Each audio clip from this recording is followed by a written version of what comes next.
G'day, this is Captainoob, and this is a Varmint Rifle. This is a new weapon. It's a creation, an official Bethesda piece of content created by Nahir, but published by Bethesda Game Studios themselves. So that means it's going to be of high quality, right? Well, we'll find out. Now, as of this recording, this creation is currently free on the Bethesda Creations menu. Might not be forever, so if you want this thing to cost $0 Todd bucks, then download it now before they put a price tag on it. The Varmint Rifle is based on a weapon of its namesake from Fallout New Vegas, and adding to that conspiracy theory that Todd Howard secretly hates Fallout New Vegas because it upstaged him, there is absolutely zero reference to Fallout New Vegas at all in the weapon mods and the webpage and the description. There's no reference to New Vegas. Todd Howard's not beating the accusations on this one. Oh fuck, I forgot to add the soy jacks next time.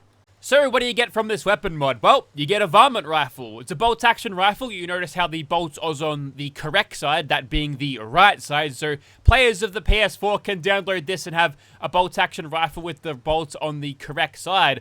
Also, I thought. I looked at the mod page and there is absolutely zero ports on this for PS4. So, if you're on a Sony console, fuck you, I guess. Just another reason to add to the pile to not own a Sony console.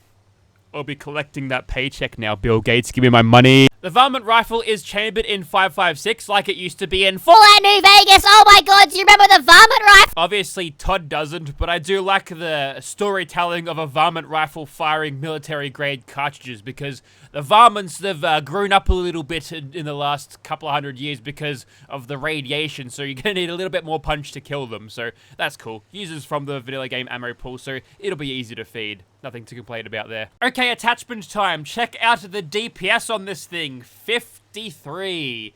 53 damage per second. Great. I could sneeze on someone and do more DPS, but we'll try to upgrade this, so we'll see how we go. The range stat is okay. Accuracy, there, that's kind of Honestly, your range stat is going to be your main determining factor in that accuracy. And 81 damage, it's okay. You can do better with vanilla guns, but we'll explore that one a little bit later. First of all, you've got the receivers. It's pretty much the same sort of setup as your receivers, and you've got the advanced receiver being the up chamber up to 308, and this 308 lethal receiver, unmatched damage. Unmatched damage, you say. Changes ammo type to armor-piercing 308 caliber, improved fire rate and reload speed. That boosts our DPS all the way up to a whopping 123. Okay, let's take a step back for the moment and talk about what this thing was in New Vegas, because it provides some good context here, because we're going to make some assumptions here, and I know as a tradie, assuming is the mother of all fuck-ups, but just go with me on this one. So, in Fallout New Vegas, you wake up in Good Springs, you go talk to the chick in the saloon with the doggy, and she gives you a rifle, you shoot some sarsaparilla bottles. This is pretty much your starter weapon, other than your 9mm pistol that you're carrying on you when Doc Mitchell patches you up. So this is pretty much your first rifle. So early game weapon, sure, that's fine. So with that information, we may assume that this thing is also supposed to be an early game weapon, not really meant to break the game and make it too easy for you if you get this thing nice and early.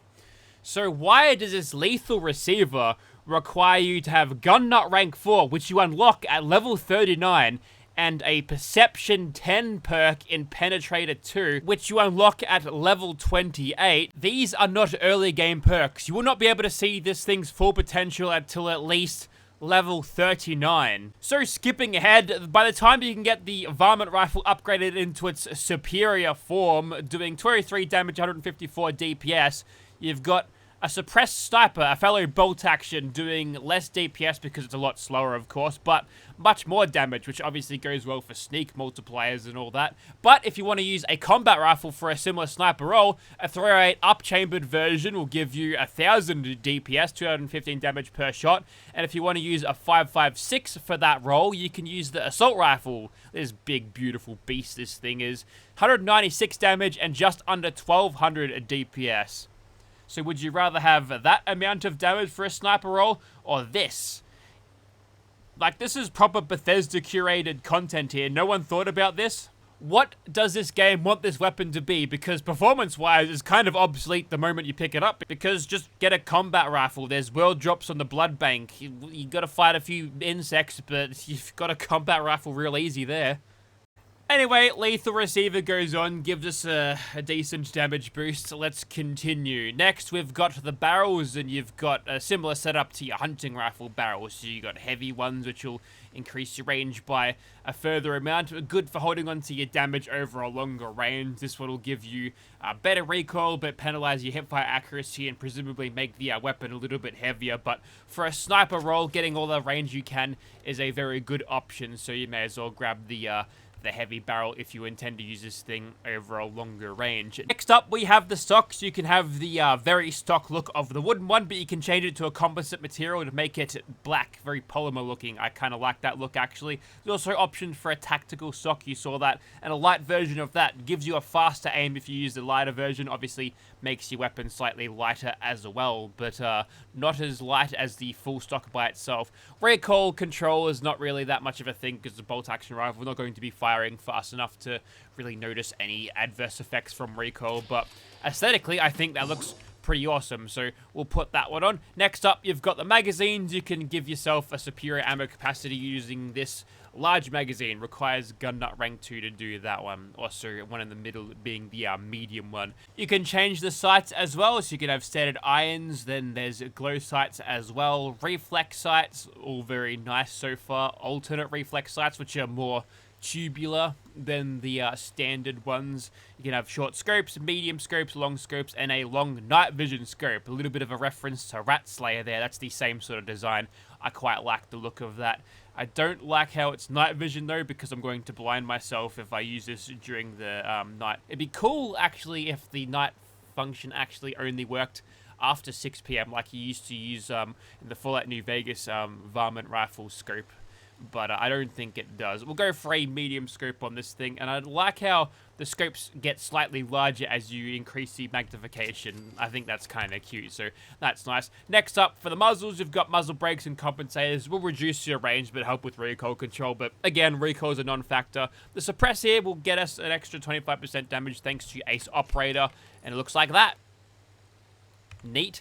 And you've also got an option for a legendary effect, which is provided by legendary modification, different mod. You've also got a modifier here. This one is patience. Now you might be wondering where that one came from. It's actually part of the unmarked quest to receive the Varmint Rifle. So what you got to do is go to the Cambridge Polymer Labs and head west. You'll find a raider standing over a manhole. Jump in there and you get a whole little quest full of puzzles. It's actually really good. We'll get to that one later though. We'll shoot stuff with the gun, make our call, and then we'll go and actually show you how to get this thing, because it's a quest or unmarked quest, so there's no quest marker to follow around, which means it's not exactly idiot proof. So I suppose if you're having trouble with it, I'll make a little quicker guide or something. We'll play through that thing, because I think it's worth looking at. Obviously a lot of time went into that, and I think it's actually the best part of the weapon mod, the little dungeon that they've made.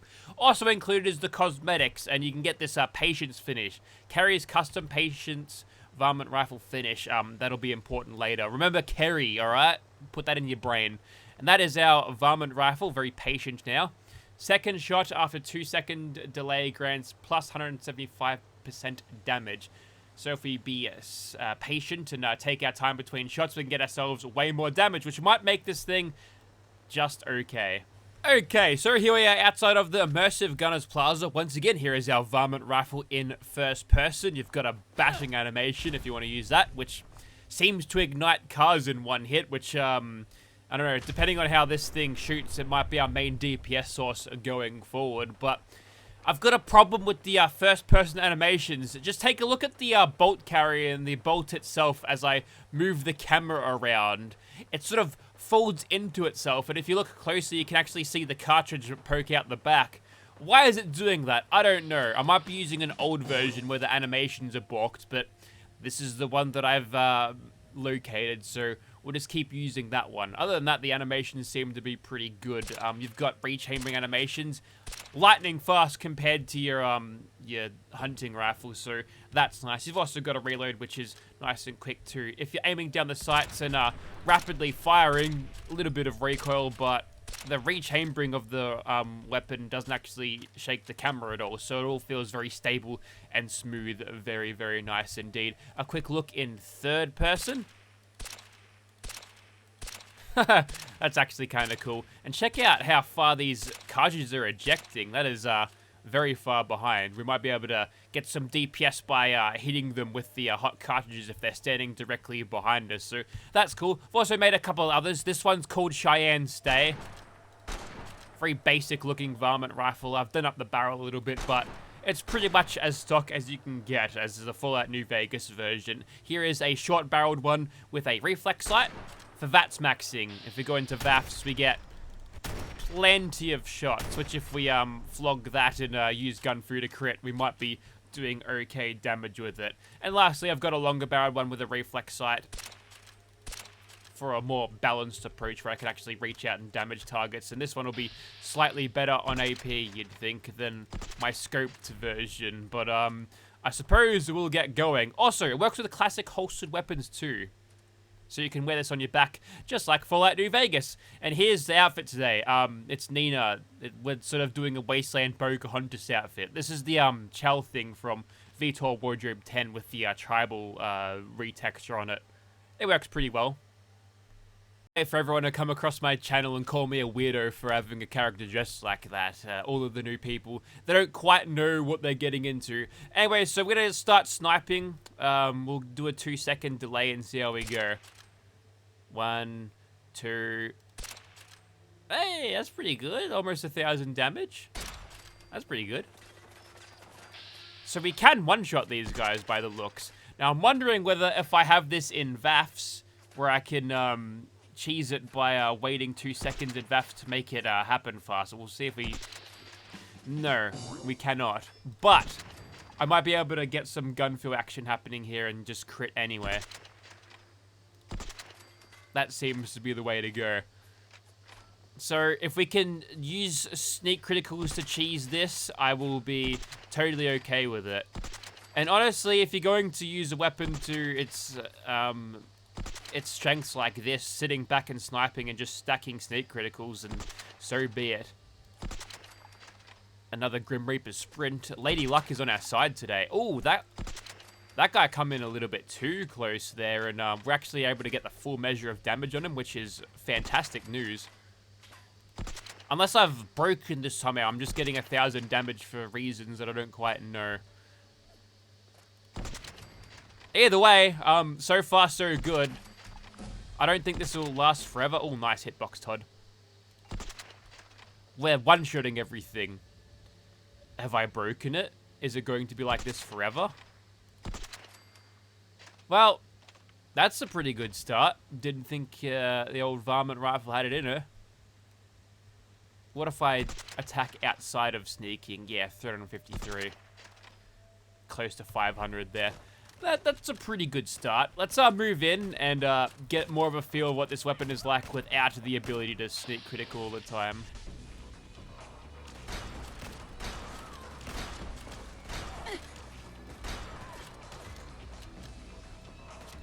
Come on, Cheyenne.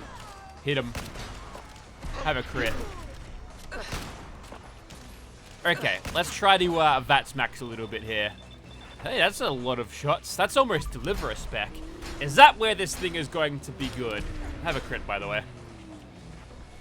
Because it might be this thing's ability to just smash in VATS where you can get all of these shots on fairly easy. That might be its strength. We're leaving a little bit of DPS on the table thanks to the fact this thing is not upgraded with a suppressor or a longer barrel for these longer ranges. Just let me reload. I'll be with you in a moment. There we go.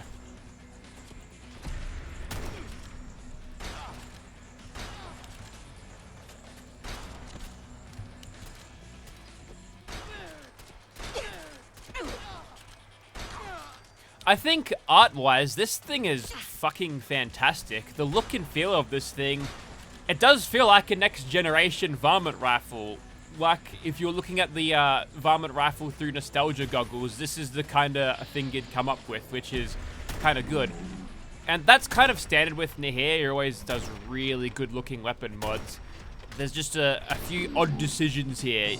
Call it nitpicking if you want, but it's kind of silly to my mind. Got this being a proper curated Bethesda creation, and no one decided to think about it for more than 2 seconds there.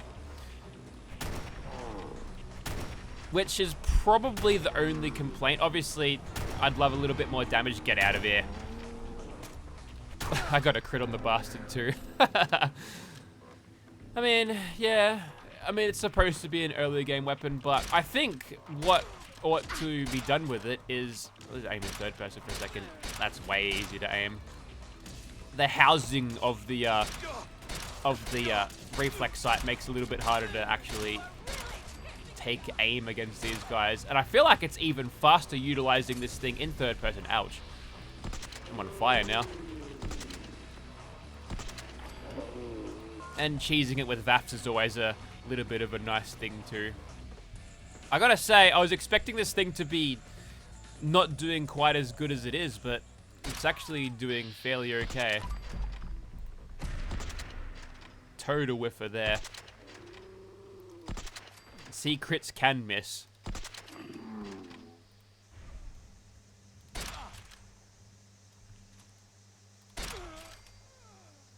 Okay, I should have the 2 second timer come up. 1, 2. 1, 2. 1, 2. Maybe I'm getting the timings wrong. Well, I may have shot that guy in the head, but I seem to do a little bit more damage that second shot. Yeah, perhaps I'm not quite patient enough to make this work. See, here at Captainoob, we run and gun with our bolt-action rifles like we're playing a COD game from the mid-2000s. Get out of here.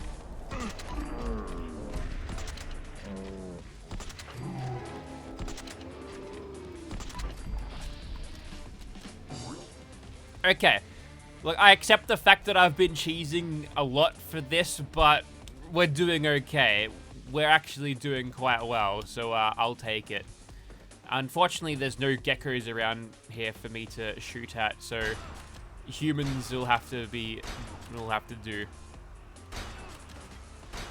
If there's anything to give you a more reliable sort of look of what this thing's like without sneak criticals, then that kill right there gives you a nice little idea. Now, what do I want to do for here? Maybe this one, probably the suppressor version.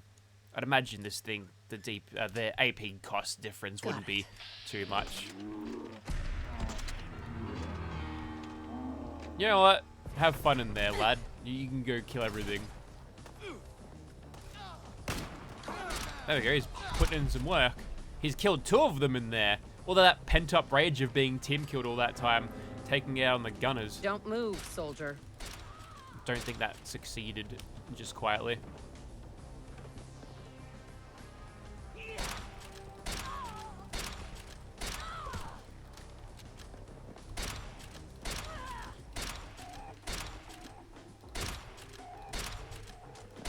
Okay, I've come to a realization that the weapon card is lying to us. This thing is way faster than its rated rate of fire. So everything I told you is a lie. The DPS here is actually way better than what we are seeing on the card because, I mean, look at this rate of fire. That's less than a second between shots, and if I'm doing 200 odd between every shot, I mean, obviously not that much because of very high difficulty bringing down my my damage, but I think this thing is actually doing a little bit more. It's a grower, not a shower. Gee, that joke belongs in Borderlands. I'm sorry. So with that information entered into our brains, we can look at this thing anew, and we can always not trust the damage number mod. It's not always reliable. So I think that's the thing here, because we're not going to be able to kill the Mr. Swan in world record pace, but we can still put a pretty good amount of DPS into him, especially when we are sneaking. I think it's a lot more than what we're seeing on the weapon card, which is great news, because that means this thing isn't a giant piece of shit, which is always fantastic to hear. And look at those crits. See, this has been a wonderful journey of discovery here. I didn't expect this thing to go this hard, but here we are. The moral of the story is, don't judge a book by its cover, I guess. And we can never use the mod again. It's a lie. Or rather, every time I look at a bolt-action rifle, its rate of fire is rated a lot lower. We can assume that the DPS rating is just a little bit off, which is okay. I'm happy to be proven wrong on that. And like I said before, assumption is the mother of all fuck-ups. So we assumed and made the wrong call. It's a surprise to be sure, but a welcome one.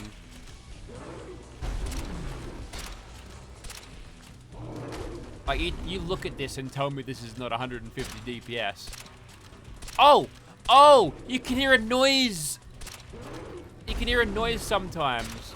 Yes! Perfect. Okay, so you can actually tell when it procs because it makes that noise. Cool. We're just learning things on the fly here. I mean, look at this. I've sped up the VATS camera to make the DPS a lot stronger and a lot faster. Similar to like Fallout 76 VATS, right? Nice. Nice knockdown.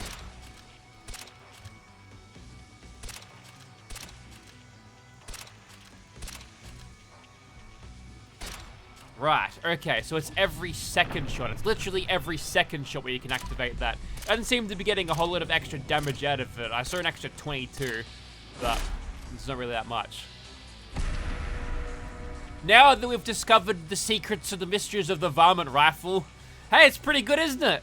Who was that idiot talking before, saying, oh, the DPS is no good, it's gonna be shit. No, it's wrong, don't listen to him. That being said, it's probably inferior to a sniper role than a combat rifle, which you'll be able to fire a little bit faster with a greater ammo capacity, but it's nice to know that this thing is actually somewhat okay. And here are some varmints, I suppose. We'll put this Varmint Rifle to good use. Now, do we have anything else? No, but we can activate some headshots here and smash him. We can do some breakdancing. Hopefully we don't hit him during an iframe. That would be kind of awkward. And we can get some of our AP back by activating a crit, just to boost that even further.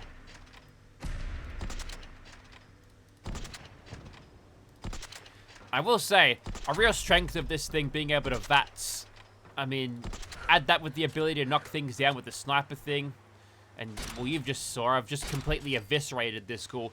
There's not a lot of weapons where I've been able to kill that ghoul without being detected once. So, yeah, to its credit, that's done really well there. So, wow.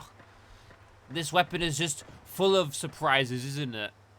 Okay, time to show you where to get this thing, I suppose. Okay, time to grab ourselves the Varmint Rifle. Now, you'll find this just west of the Cambridge Polymer Labs, but I won't be going over absolutely everything in here. All of the flavor text you can read in your own time, but we'll try to quickly get a little bit of a guide to show you exactly what you need to do. So, map reference is just here, Cambridge Polymer Labs. Just follow the river up the road, and you'll find a raider standing over a manhole. And you just take them out and step inside.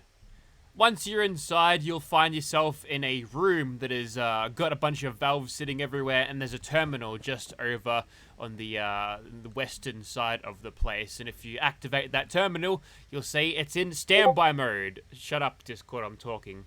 Next to this terminal, you'll find a door. It is locked to expert. If you don't have the necessary skills, you'll need to go for a little bit of a swim. So make sure you bring your togs if you can't unlock that door. Anyways, so just go in here and you'll find there's a toolbox over in the eastern side of the room. And it's sort of glowy with its little quantum thing. You'll find a pump station key, head your way back, and then you can unlock this door without having to pass any lockpick check. Inside this, you'll find a switch between these two generators. Hit that, and this terminal will sort of spring to life. And if you check the pump status, you'll see that there's a 0 out of 5 pumps found. And the way you activate these pumps is you find all of the valves. Now, if you turn your Pip-Boy light off, these are pretty much all glowing. So it's not too difficult to see. So we'll go along and check out all of these valves and turn them one by one. There's one in this starting room here. There's also a raider here with a reminder note on him. He looks like Nate. Why does he look like Nate? And the raider reminder note just tells you that you need some grenades or explosives, so keep that in the back of your mind because we'll need that one later. Next valve is right where the water is, but that one will require you to get a special tool for it, and you'll find a pipe wrench just in this room. On the big old red toolbox, you'll find yourself a pipe wrench, and with that, you'll be able to use this. Probably should equip it first. Oh, just hit it. Well, that did the job. That's exactly how you use a wrench. You just hit stuff with it. And lastly, in the water, just by the toolbox we found before, hit that valve and you should be good to go. Then when you get back, you'll see that all 5 pumps are found. You can initialize those pumps, and what would happen then is the water all drains out. You might be doing that again, so just keep in mind where this room is. And once you get into this room, you'll hit this circuit breaker. Without all of the water messing it up, you'll be able to pull that. And with that, you'll find a room or a door over this side, which is hermetically sealed until now. So there you go. So you can follow this corridor around. You'll find this particular door right here, and you'll find a couple of crates. Some of these may contain explosives in them. If you happen to find some, you'll be using them shortly. Just gotta kill some of these rad roaches. We'll hit them with the rifle instead. Take that. Also, you'll find these canisters around. Just familiarize yourself with those things because they'll be relevant a little bit later on. Oh yeah, you should probably pick up the frag grenades that is carried by that dead raider over there, because this damaged wall you can actually do stuff with. Now, you can either toss the grenade at the wall and explode it, or you can even use your Demolition Expert perk to blow up the wall with a 2-second delay. Run! And there it goes. Fragmentation grenade removed. We've used it to successfully demolish this door. There's some loot in here, some flavor text on this, but you can activate this. It's only novice, so you'll be able to do this if you've got no hacker skill at all. With this unlocked, you can access the safe. That is locked with expert lock, so if you've got lockpicking, you can just grab it right away. But inside here, you'll find yourself a labs card for level 1, as well as assorted loot. There's a few of the generic loot boxes getting around, so grab them if you feel like getting some loot. Anyway, so with that, you'll be able to access this underground facility. And with the card you've just received, you can swipe it through here, and you'll open up. And this is where the quest, or the unmarked quest as it is, sort of opens up a bit, because you'll find yourself in a large room. There's some turrets, so make sure you dispatch of those things. Tough bastards, they take a couple of shots to take out. So essentially, make your way down, find the umbrella, and underneath the umbrella, you'll find a Varmint Rifle and some guy called Kerry. This is the Kerry that I was talking about. You even get this cool picking up animation. This is like signature Nihir stuff. And look at this. There's even animations for the dead person, like their fingers and everything are moving around. I don't even want to know how long that took, but it is, mwah, chef's kiss, brilliant. We love that.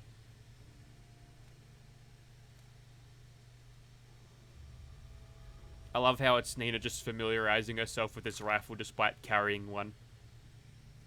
I got it with the ESP Explorer, so they're technically like fake Varmint rifles.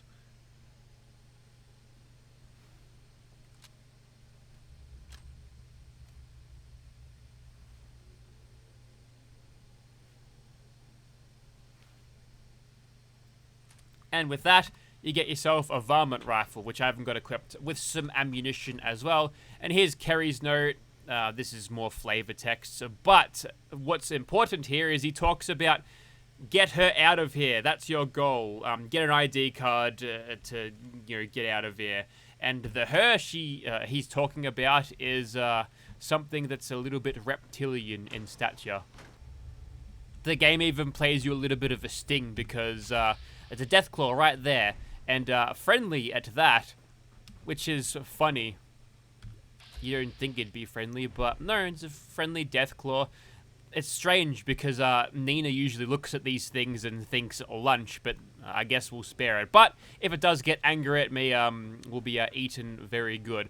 Now, the next destination is going to be the research wing. But before you get there, what you want to do is look at these canisters. Pick up the oil canister because that'll be important. There's also some fusion cores here. Once you get in here, you'll find a bunch of robots. They're pretty angry with you. Also, they don't have guns. Oh, that one has a laser gun on his hand. The other hand looks completely... It's just got nothing on it. He's got no hands at all. Like that one. What's that one gonna do? Vaguely walk at me? Probably a bug. But yeah, these clankers, they don't take a lot of killing to actually drop. So dispatch of them, and that's it. You can go back to the scavenger hunt. Just around the corner from your entrance, you'll find a steamer trunk with an oil canister sitting next to it, so make sure you grab that. That's advanced lock, but just generic loot, nothing special in there. Now, you might be wondering why I'm collecting all of these canisters. It's because of this little doohickey right here. So reactor status are all nominal there, that's fine. But if we run the calibration and quickly come out of the terminal, as you can tell, that giant robot arm, she's seen better days. She might need a little bit of WD-40 to get running right. And looking at the calibration results, motor tolerance high, physical resistance high, mechanical sink low, which means we need some coolant and lubrication. So the oil and the coolant is what we are after. On the west side, you can find an elevator, and you can head down to the arm level. There's some more protectrons in here, so blow them away with whatever weapon you're carrying, and you'll be completely safe in here once again. In the center of the room, you can find another terminal that is connected to the bottom of the giant robot arm. You can run the diagnostics or show them again, and you can open the fluids chamber. This is where you install the canisters that you've been picking up. Make sure you take out every single thing, and you'll be able to place the canisters. We've got 2 out of 5 right now, so we'll need to find the rest. So coming from the entrance of this particular area, you'll find a supply closet. It's sort of lit up, so it's easy to see. Just crack this open. It's just novice. It's fine. Got it. And you'll find yourself, that's a water canister, not relevant. Coolant canister, we want one of those. And liquid nitrogen, nope, not that one. Well, that's another 1, 2 to go. So starting from Kerry's corpse again, what you want to do is ascend. So hop up, do a little bit of parkour, get yourself up on this thing. Whoops, I just skyed myself up here. Excellent, there we go. Find yourself to the top of this. You'll find like this weird thing. There's an orange file cabinet. But next to this place, behind the counter, you'll find a coolant canister. That's another one. Some fusion cells, nice. Oh, the last one's in the same room. It's just sort of sitting in the corner next to the eye protection thing. So there's your elevator. Just it's hiding. Yep. Yeah, I'm not stupid or anything. Anyway, plug that in and you'll be able to run the diagnostic again after you close the fluid chamber. So, yeah, hurry up. I ain't got all day. You can activate the diagnostics. It'll make a bit of noise. Wait for it to complete. And then it'll tell you that you're good to go. We'll make our way back up. So back on the top side terminal, you can see the calibration results and everything's normal. We're good to go. Now we can activate the controls, which we can retrieve 4 of the pods. So let's go through them. We'll start with number 18, and then this thing will whir and will pick up a pod and present it for you in this section here. This has given me a red canister that I can't interact with, so we'll go to the next. This is pod 22, contains a safe advanced lock. Just generic loot, nothing too special. This is pod number 41. It's a survivor's note, and she just explains that, oh shit, there's radiation outside. I'm going to seal myself into one of these things, even though I can't get myself out. And I thought it was like this was the her that Kerry was referring to, but no, it's a Deathclaw. This one's already a skeleton, so yes, it's over all right, Missy. Anyway, so she's also got a lab card level 2. Thank you very much for that. And a first aid kit. The stim pack and right away probably didn't help all that much. And here's the last pod. Just a steamer trunk with an anti-tank rifle in it. Fantastic. Just generic loot. Nothing special. Back in the main room now, just starting from Kerry again, you'll find a white reactor door. You can go in there now and you can open up the thing inside. With that card that you've picked up, you can open up this. And it gets you into this room, which you see what you need to do is to go over there. But even your strongest of parkour skills, without the use of a jetpack or a grappling hook, for example, you're never going to get up there. Plus, if you walk around a little bit, you'll find there's a bit of water underneath. And if you even go all the way over to this southwestern corner, there's a water management thing, but you can't access it from there. You'll have to go to the pumping station that we used earlier, so O3A. So the easy way to get down there is to go through the pipes themselves, like Mario, I suppose. So find this this pipe. There's a cut in the grate of the fence. Just hop down. You'll be able to walk through this and get yourself to the other side. Oh, don't forget your togs. And what happens is you'll just get sent out here. There's a ghoul in here. Go away. That's some nice third-person cameraing. But yeah, you'll just drop from there. There's no way to actually get back up, so you have to take the long way around. But this is technically a shortcut back. So all you need to do is go to the terminal again and just activate the pumps. But to do that, you'll have to turn all of the valves off again. So just hit them all again. As a reminder, you've got 3 in this main room. I think screwing with them makes the ghouls angry. And I've seen withered ones in here. So if you're under-leveled, then you might be in a little bit of strife. And of course, don't forget the one in the room that you dropped from. You can probably hit that one first if you want to be more efficient about this. Just like, you know, making sure you get all of the relevant canisters in the one spot when you get there. That's probably the more efficient way of doing that. Anyway, so deactivate the pumps, and then the water levels will once again rise up. Yep, there they go. So you just make your way through like you did last time through that hermetically sealed door. Another ghoul. Knocked his block off.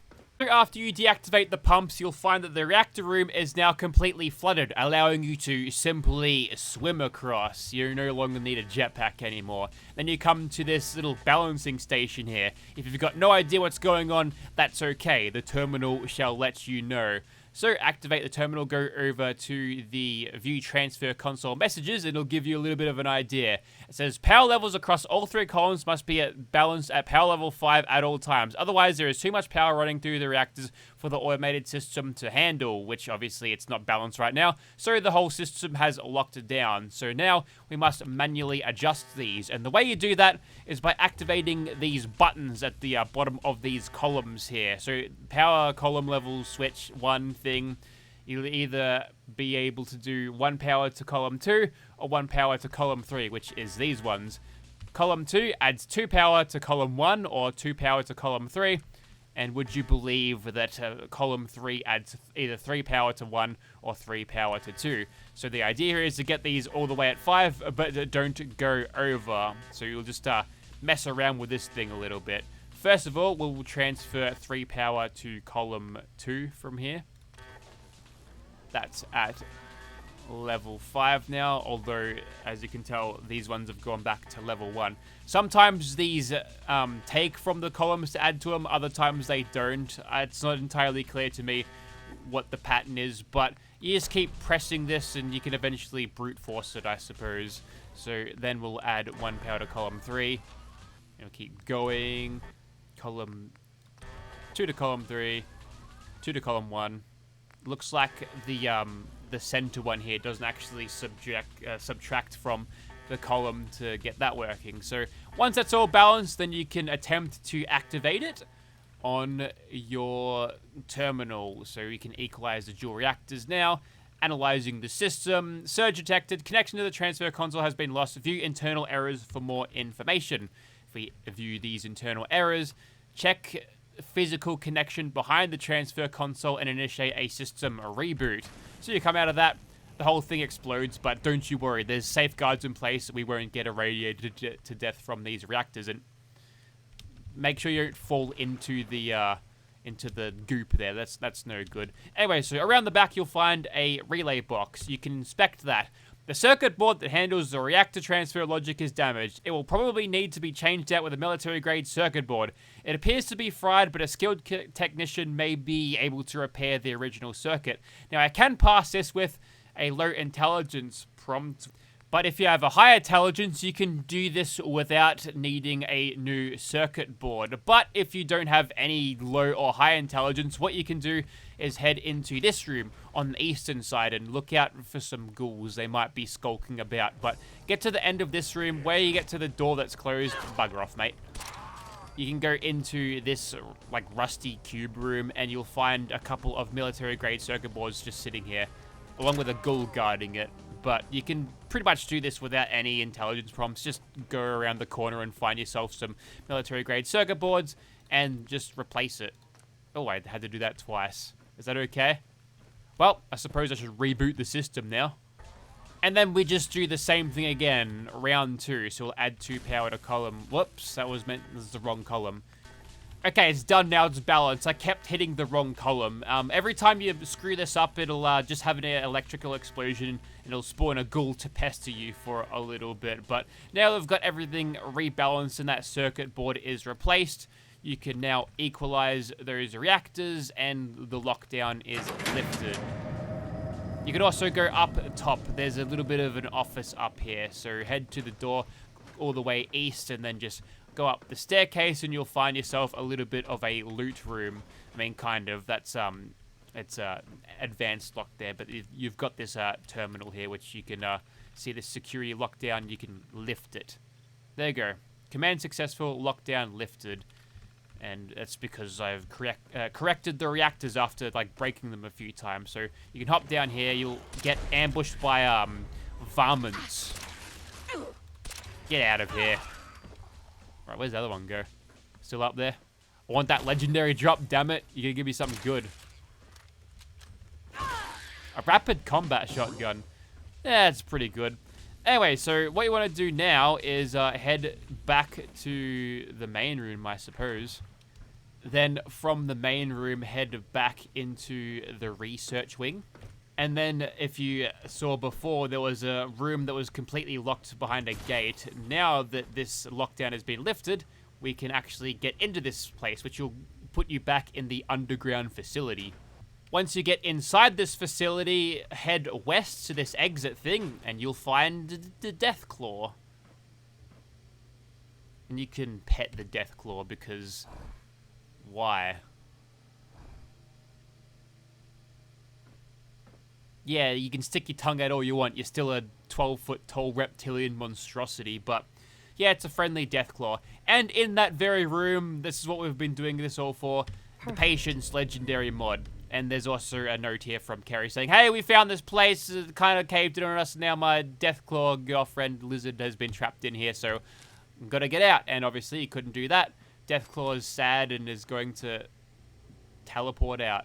That's kind of it. Just find your way back up to the surface. There's some loot to be done here, but you can explore that in your own time. So I think that's about it for the Varmint Rifle, and what a pleasant turnaround this mod has been. Granted, I was a little bit misled by the weapon card mod showing me the DPS of this thing being extremely low, but honestly, that's on me. That's got nothing to do with the mod.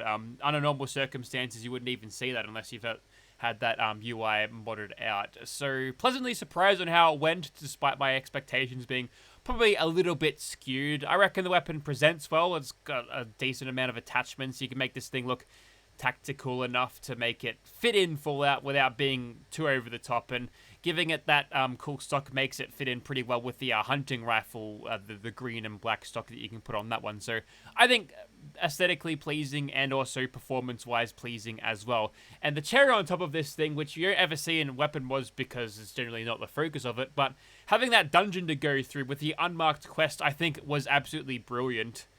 I mean, there's probably lots of flavor text that I didn't get to that you might find to make the experience even more rich, but having that little bit of a puzzle to get this thing, granted it took a while, if you want to pick up and play with this thing, it's going to take a little bit of a grinding or puzzling to actually get it, but I think it was a pretty cool experience, and the fact that it's all unmarked and you're not following the tyranny of the quest marker like a moth to a flame, I think that really adds to it as well. It actually engages the brain a little bit because the game's not telling you explicitly where to go, like a Fallout 76 quest, for example, where it's all just quest markers everywhere. So it was pretty well designed. I did like the world space and the whole spatial puzzling thing where you gotta drain the water and bring it back up again to swim across, but there's multiple ways you can cheese it, and looking back, the way I did it was kind of inefficient, of course, going back and forth to get the canisters. You could do it a lot faster than I, plus my pathing, I took the long way around probably more times than I needed to, but that's just the way I did it.